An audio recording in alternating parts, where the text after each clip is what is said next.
আমরা সরকারের কাছে আহ্বান জানাই, এই ফ্যাসিবাদের দোসর, ফ্যাসিবাদের সুবিধাভোগী কর্মকর্তা কর্মচারী যারা বাংলাদেশের বিভিন্ন অফিস আদালতে আছেন, তাদেরকে অবিলম্বে অপসারণ করে বিচারের আওতায় নিয়ে আসেন। আর দীর্ঘদিন বঞ্চিত ওএসডি থাকা কর্মকর্তাদেরকে প্রমোশন দিয়ে তাদের যথাযথ জায়গায় নিয়োগ করতে হবে। তাহলে এই সরকার নিরাপদ হবে। তাহলে সরকার কি হবে? তার কারণে সরকারকে আমরা সফল করতে চাই। এই সরকার ব্যর্থ হলে এই বিপ্লব ব্যর্থ হবে। এই সরকার বিপ্লব ব্যর্থ হলে দেশ বড় ধরনের একটি সংকটের মধ্যে নিমজ্জিত হয়ে যাবে, যারা দেশের 18 কোটি মানুষের জন্য মোটেই কল্যাণকর নয়। আরেকটা কথা কয়ে যাই, শেষ করে দিতেছি। একজন আজকে থেকে জানি বললেন, আসার কথা কয় যে আমি সীমানার কাছেই আছি, তোমরা চাইলে ঠুস করে ঢুকে যাও। শুনছেন নাকি আপনারা? এটা শুনছেন, সচেতন আছেন সবাই, আর কি বোঝা গেছে। আমি অনেক মিটিংয়ে এই কথা বলছি যে ঠুস করে যে ঢুকে যাইবেন, এখন তো আপনার হাতে কিছুই নেই। যখন সেনাবাহিনী ছিল, পুলিশ ছিল, বিডিআর ছিল, র্যাব ছিল, ক্ষমতা ছিল, সিআর ছিল, গণভবন ছিল, বঙ্গভবন ছিল, অফিস আদালত সব ছিল, তখনই আপনি পালায়ে গেছেন। আর আপনি কিছুই নাই, আপনি ঠুস করে ঢুকে পড়বেন। এটা আপনিও জানেন যে আপনি ঢুকবেন না। তাহলে কয় কেন? কয় হলো তার যে লোকেরা যে অন্ধকারে চলে গেছে, এইগুলোকে একটু আবার চাঙ্গা করার জন্য। আমি এই চাঙ্গার এই কথা শুনে যারা একটু সমাজে উকি ঝুঁকি মারার চেষ্টা করতেছে না কিছু লোক, আমি তাদেরকে বলবো, উকি ঝুঁকি মারার চেষ্টা করেন না, বিপদে পড়বেন।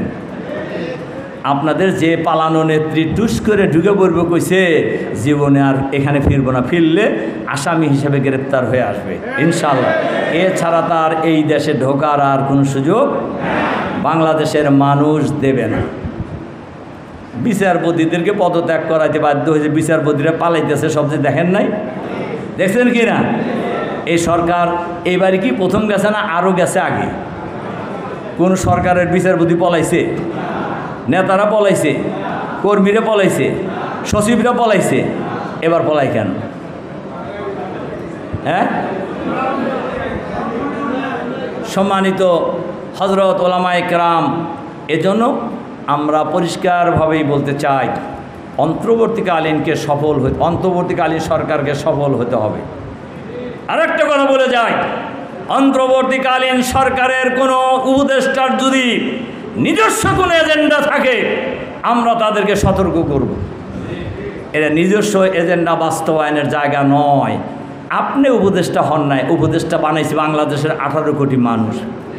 কিন্তু সুতরাং 24-এর চেতনার বাইরে যদি কেউ কোনো কাজ করে, তাহলে 24-এর চেতনার বিরুদ্ধে যেভাবে ফ্যাসিবাদের বিরুদ্ধে মানুষ যেভাবে ভূমিকা পালন করেছেন, আপনাদের বিরুদ্ধেও সেই ভূমিকা পালন করবে ইনশাআল্লাহ। কাজেই অন্তর্বর্তীকালীন সরকারের মধ্যে থেকে ফুসুর করার কোনো সুযোগ এখানে নাই। সম্মানিত হযরত ওলামায়ে কেরাম, যে কথা বলতেছিলাম আমরা, ওলামায়ে কেরাম ভয় করবে একমাত্র কাকে? কি কথা মনে থেকে কইতেছেন কি না? যে ব্যক্তি আল্লাহকে ভয় করে, গোটা পৃথিবী তাকে ভয় করে। আল্লাহর ভয় যার মধ্যে নাই, দুনিয়ার সব কিছুই তাকে ভয় দেখায়। আর নির্ভর করবো কার উপরে? আল্লাহর সাহায্য চাইব কার কাছে? এই 3টা কাজ আলেম ওলামার বেশি করা উচিত কিনা বলেন? ইন্নামা ইয়াখশাল্লাহা মিন ইবাদিল ওলামা। কাজে এইটা আমরা বাস্তবায়ন করব ইনশাআল্লাহ। ও আরও প্রশ্ন আছে, উত্তর তো কিছু দিছি।